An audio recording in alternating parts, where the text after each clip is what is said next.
Hey learners, you are watching Endeavour for you. आज हम लोग देखेंगे फोटोग्राफ बाय शार्लेट ऑल्सन। इसमें सबसे पहले हम लोग इसको कोशिश ये करेंगे कि हम लोग एग्जॉस्टिव स्टडी करें, जिसमें हम लोग पार्ट वाइज स्टडी करेंगे और उसके बाद फिर उसका रिवीजन करेंगे।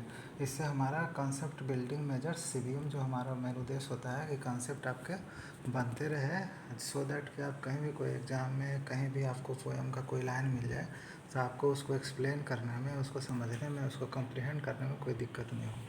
तो ये फोटोग्राफ शार्लेट ऑल्सन के द्वारा लिखा गया है और इसमें शार्लेट ऑल्सन का जन्म ब्रिटेन में हुआ था और वो सिर्फ बीए इन लिटरेचर ही पढ़े थे और उन्होंने बहुत सारे बुक लिखा, बहुत नाम कमाया साहित्य के क्षेत्र में और उन्हें एक इनोवेटिव राइटर के रूप में हम लोग जानते हैं।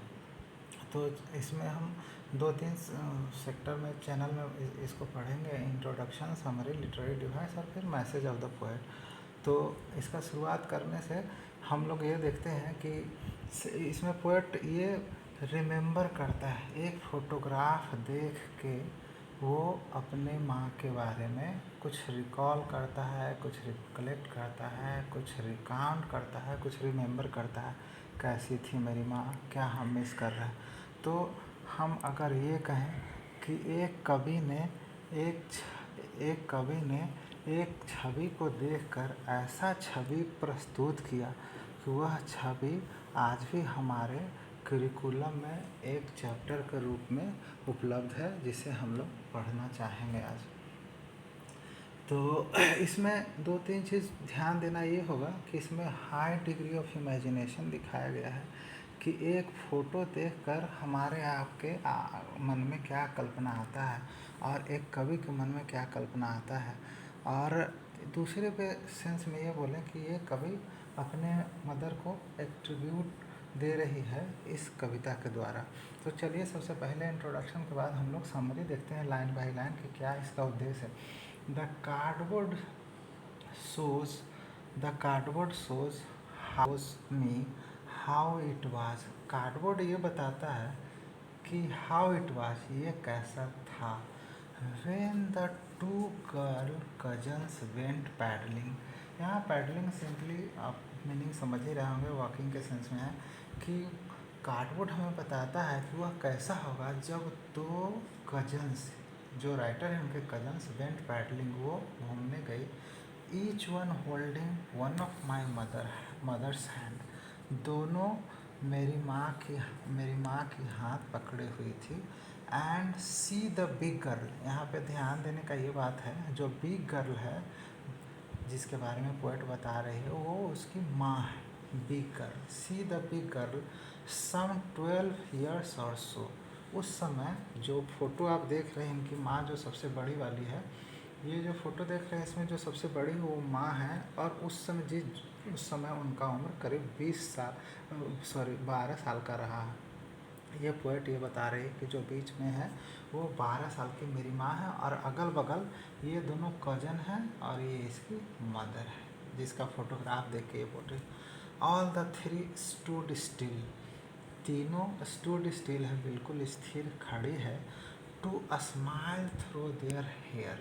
अब यहाँ पे ये देखना है ना कि टू स्माइल थ्रू देयर, कोई अपने हेयर के थ्रू कैसे स्माइल करेगा। तो कहने का मतलब ये है कि ये तीनों को इसके अंकल वहाँ थे खड़े, वो फ़ोटोग्राफ ले रहे थे, जिस फ़ोटोग्राफ के बारे में हम लोग आज पढ़ रहे हैं। तो उन्होंने बोला कि तुम लोग स्टिल हो जाओ, स्टूड स्टिल हो जाओ, खड़े स्थिर होकर खड़ा हो जाओ, सो दैट कि हम आप सबों का फ़ोटो ले सकें। और पोज देने के चक्कर में उन लोग का हेयर उनके फेस की तरफ से घूम के आया, या कुछ लोग ऐसा भी मानते हैं कि उस समय at the sea beach wind was blowing, that's why the hair come towards her face. तो all the three stood still to smile through their hair at the uncle with camera। Uncle वहाँ camera लेके a sweet face, ये माँ के बारे में, वहाँ के फेस के बारे में बता रहे। a sweet face my mother's that was before I born। उनकी माँ का फेस इतना स्वीट था, है ना, उसको देख के ये रिकलेक्ट कर रही है, याद कर रही है, उसको मिस कर रही है that was before I birth, जब मेरा जन्म हुआ उसके पहले। एंड द सी, और जिस सी बीच में गई थी उसकी माँ लोग घूमने के लिए, तो वो सी के बारे में बोली, the sea which appears to have changeless. अब यहाँ पे ये बताना चाह रहे हैं ना कि माँ, अभी आगे पढ़ेंगे कि इनकी माँ अब नहीं रही, सी इज़ मिसिंग हर मदर।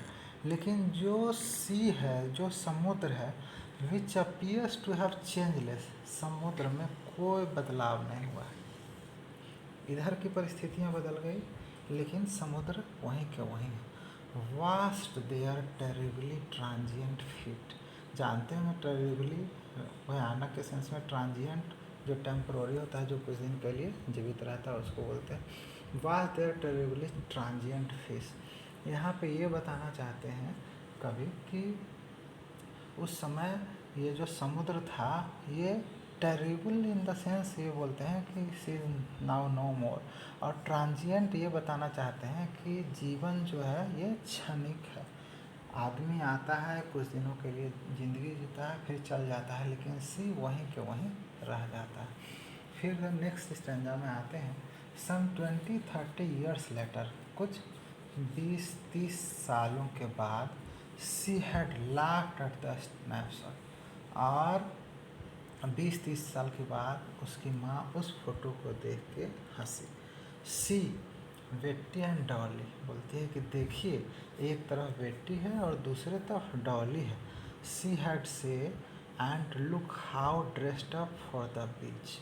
वो ये बताना चाहते हैं कि वो, उनकी माँ का सी बीच घूमने का बड़ा शौक़ था, और हाउ दे ड्रेस्ड अप, और वहाँ पे वे बिल्कुल तैयार होकर, जैसे घर की स्त्रियां या महिलाएं तैयार होकर कहीं घूमने जाती है, तो सी बीच में भी वैसे ही वहाँ पे अपने हिसाब से वो रेडी होके गई थी। How they look dressed up for the beach, beach के लिए कितना तैयार।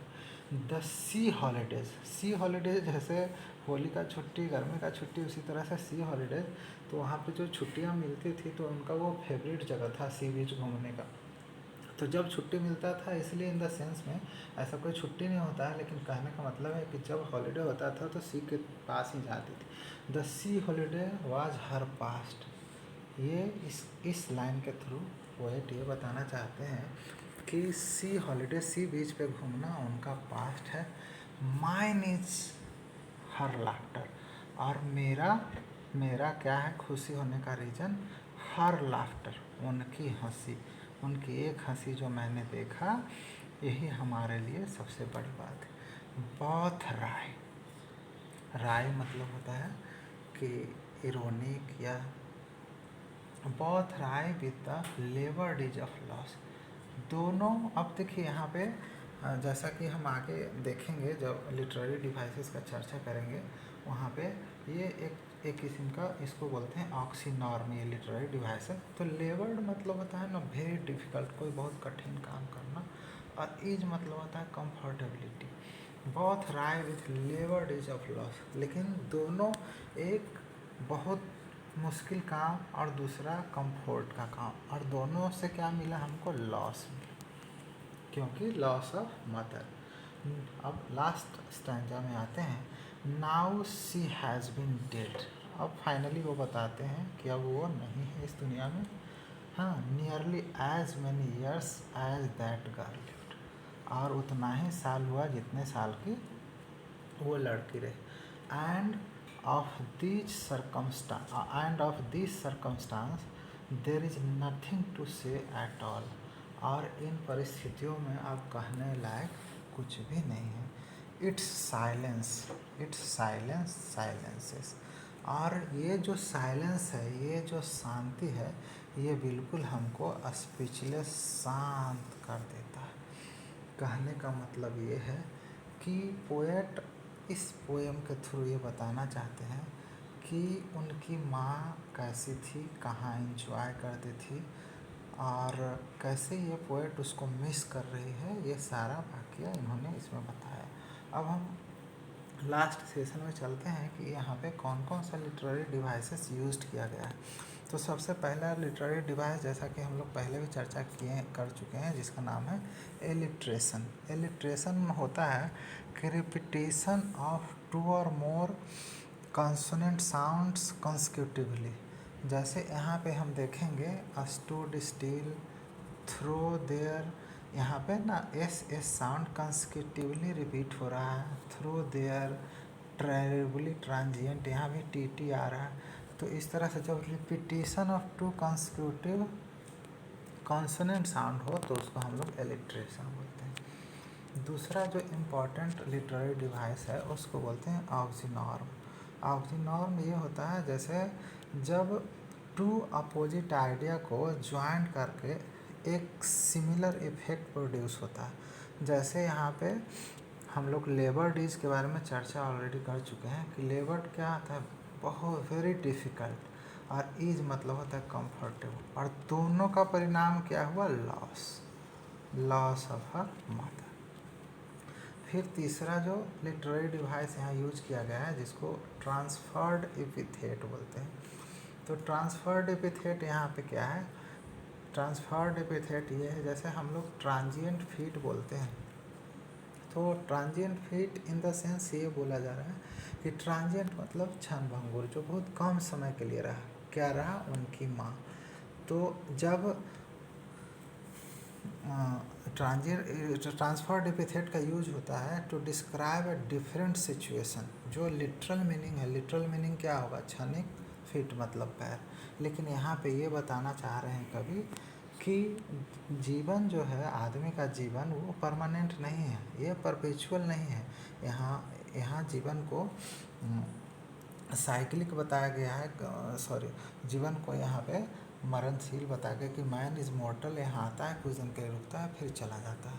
फिर नेक्स्ट जो हमारा लिटरेरी डिवाइस यहाँ यूज किया गया है उसको एल्यूजन बोलते हैं। इसका मतलब होता है कि incidental mention of something directly और बाय इम्प्लीकेशन। जैसे यहाँ पे पहले लाइन में हम देख रहे हैं कि कार्डबोर्ड का यूज किया गया है, और कार्डबोर्ड क्या है, यहाँ पे कार्डबोर्ड क्या है, व्हाट इज़ कार्डबोर्ड, यहाँ कार्डबोर्ड इज़ फोटोग्राफ, ये फोटोग्राफ है। हाँ, वही फोटोग्राफ है जिसका यूज किया गया है कार्डबोर्ड के रूप में। तो जब हम किसी चीज़ का ऐसा यूज करते हैं जो उसके डायरेक्टली इंसिडेंटल मेंशन करता है तो उसको हम लोग एल्यूजन बोलते हैं। और सबसे लास्ट जो हमारा लिटरेरी डिवाइस इस पोएम में यूज किया गया है उसको हम लोग बोलते हैं पर्सोनिफिकेशन। तो यहाँ पे पर्सोनिफिकेशन क्या है कि जैसे हम लास्ट लाइन में देखते हैं, इट्स साइलेंस साइलेंसेस, ये ऐसा साइलेंस, ऐसा सरकमस्टांस दिख रहा है जो बिल्कुल साइलेंस कर देता है, स्पीचलेस कर देता है।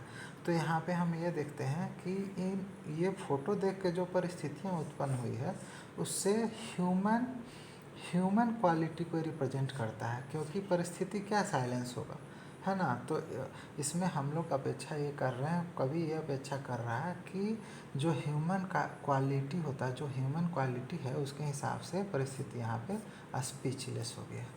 अब लास्ट में हम ये बताना चाहेंगे कि तो मैसेज क्या देना चाहता है पोएट ये मैसेज देना चाहता है कि लाइफ परमानेंट नहीं है। और फाइनली ये फोटोग्राफ क्या है, it is a tribute to her mother given by Shirley डॉल्सन।